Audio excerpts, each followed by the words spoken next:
Nessa videoaula, nós faremos uma revisão das metodologias que envolvem contextualização e o uso de problemas e projetos.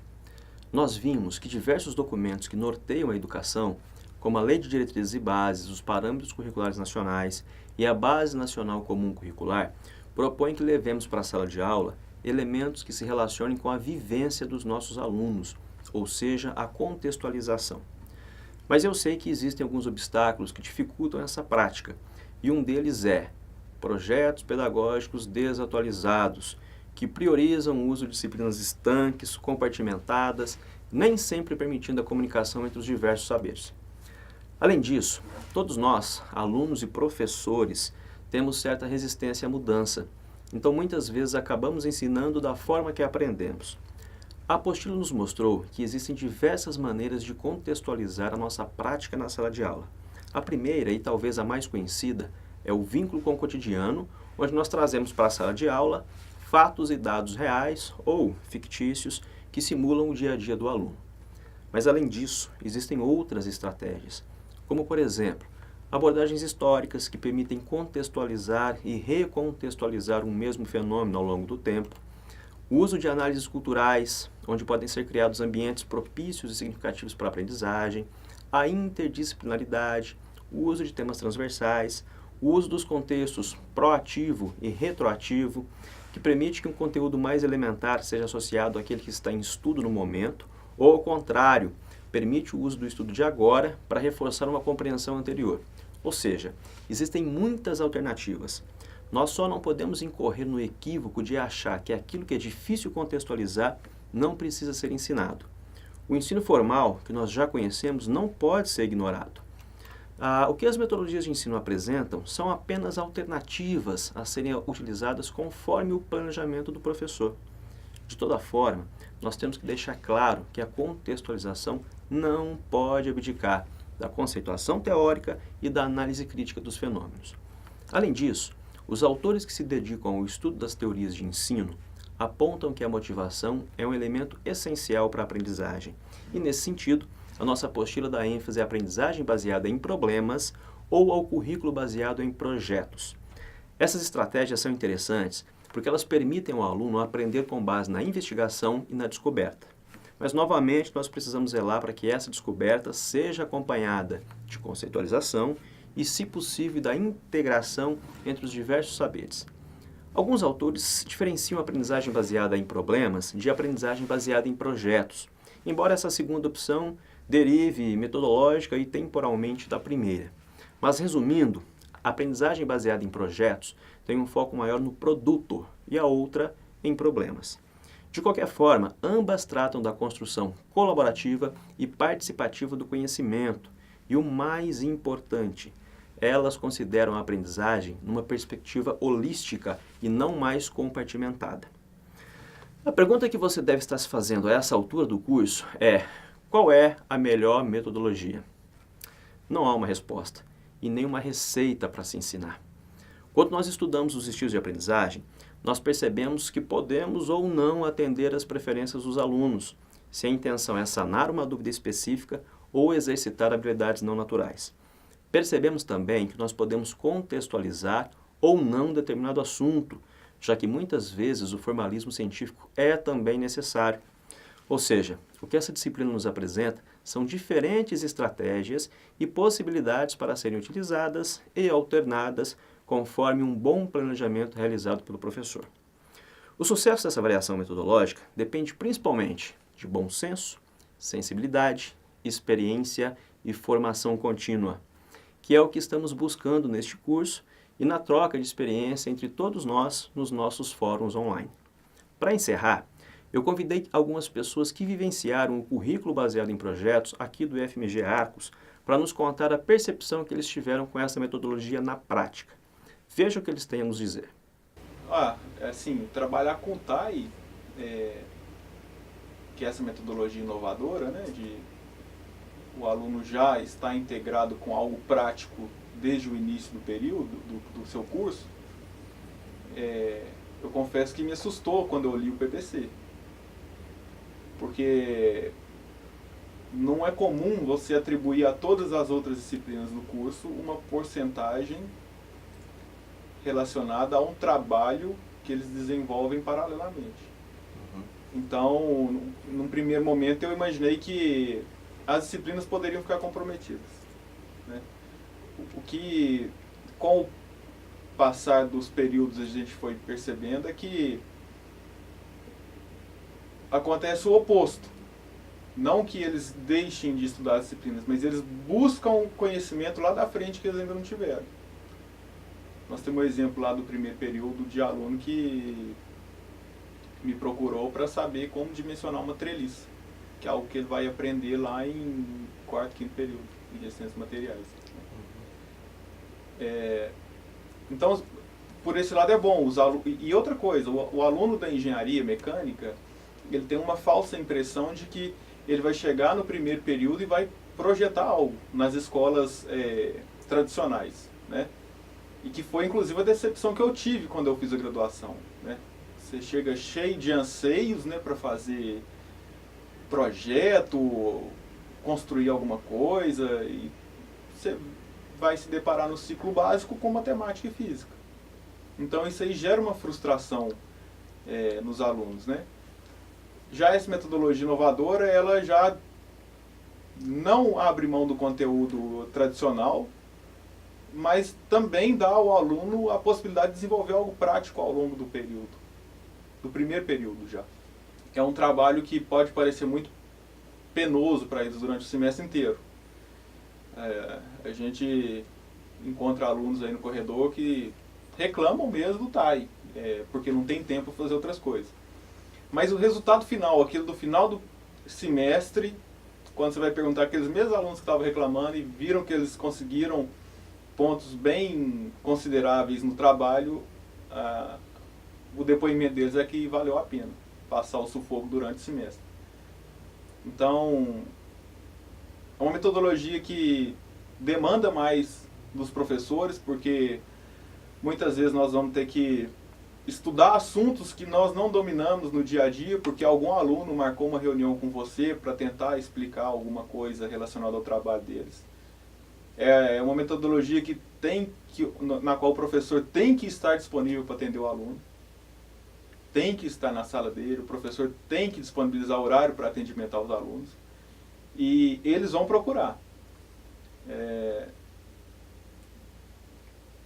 E é excelente quando uma pequeno conhecimento que você transfere para o aluno ali dá resultado num trabalho no final do período.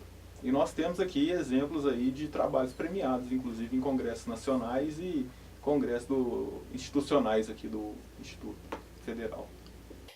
Olá, meu nome é Breno Avelar. Eu gostaria primeiramente de agradecer a oportunidade para estar aqui falando sobre a importância do trabalho acadêmico integrador, o TAI, na vida de um profissional. Bom, eu vou começar brevemente relatando a minha experiência com essa disciplina. A evolução foi notória num curto período de tempo. No segundo semestre de 2016, eu estava ingressando na faculdade, estava no primeiro período, e o professor da disciplina, ele deixou temas em aberto, né? Vários temas em aberto para explorar a criatividade dos alunos que tinham acabado de chegar do ensino médio. Sendo assim, o nosso grupo optou por representar o funcionamento do pistão de carro através de uma bateria de moto que fazia o funcionamento desse pistão, e essa bateria de moto era alimentada por uma placa solar, ou seja, uma ideia sem pé nem cabeça, né? Onde que era muito inviável na prática, devido às dimensões que essa placa teria para funcionar, vários pistões que teriam ali. Era só um pistão, mas na prática existem vários pistões.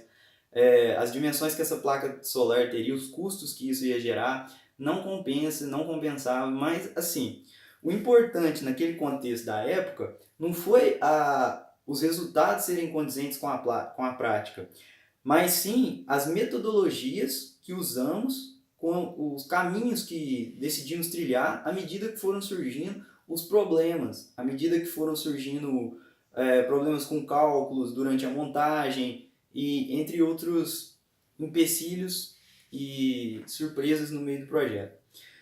Bom, já no quarto período, o grupo optou por fazer um descascador de café mecanizado, né? E uma ideia que surgiu do tema gestão de negócios, ou seja, a ideia era produzir um produto inovador que atendesse a alguma clientela específica.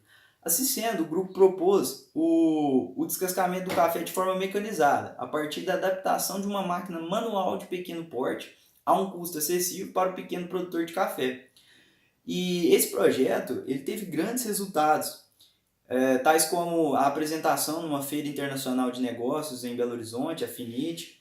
Inclusive, nessa feira teve uma entrevista à TV Horizonte divulgando essa ideia inovadora do TAI. Muitas pessoas que estavam lá, muitos estudantes não sabiam que existia essa metodologia.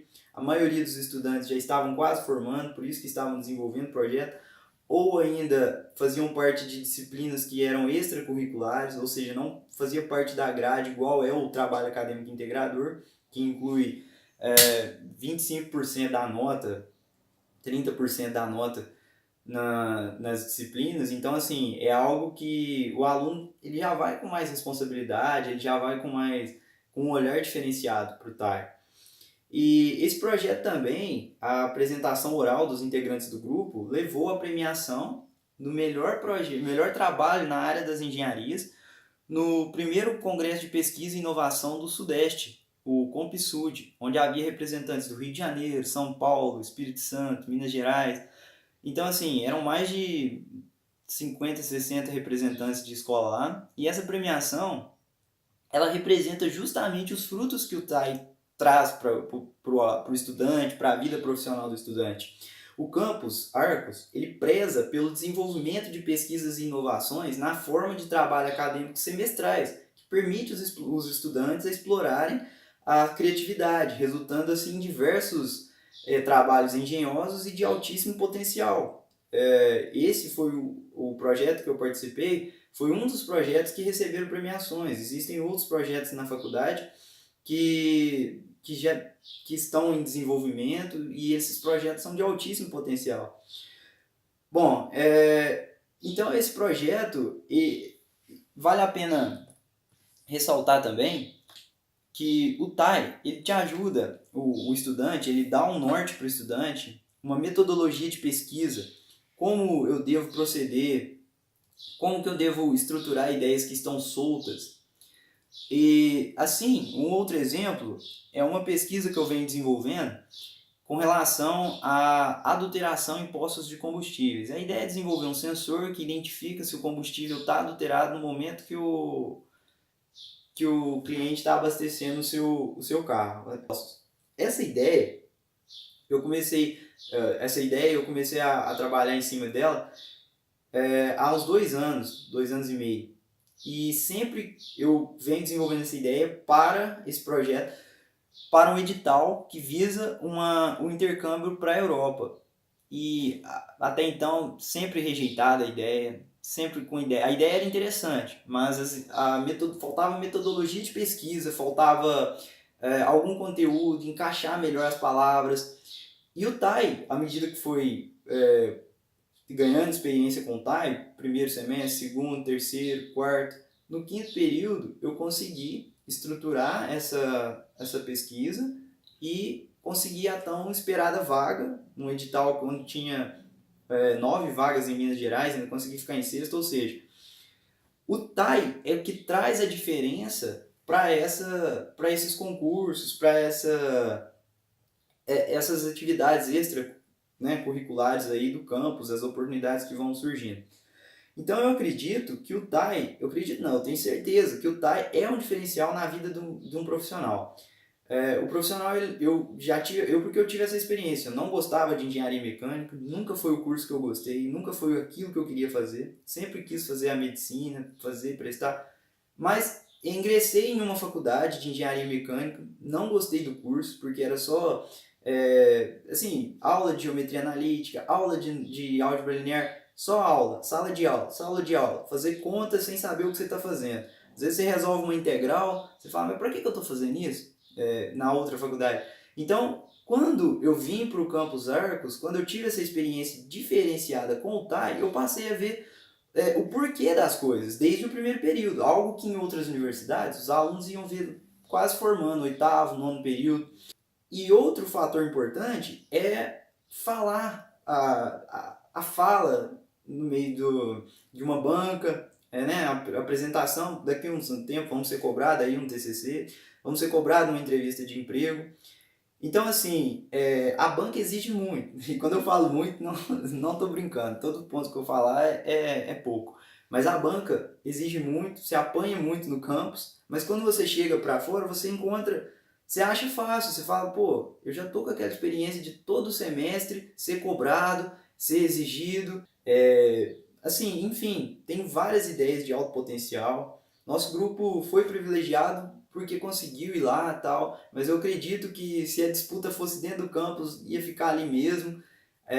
Os projetos do campus são muito altíssimo nível. Eu vejo aluno no primeiro período hoje fazendo coisas de automação. Eu falo, como assim? Onde que eles aprenderam isso? Mas não é, é que o TAI te dá essa oportunidade para você buscar além do campus.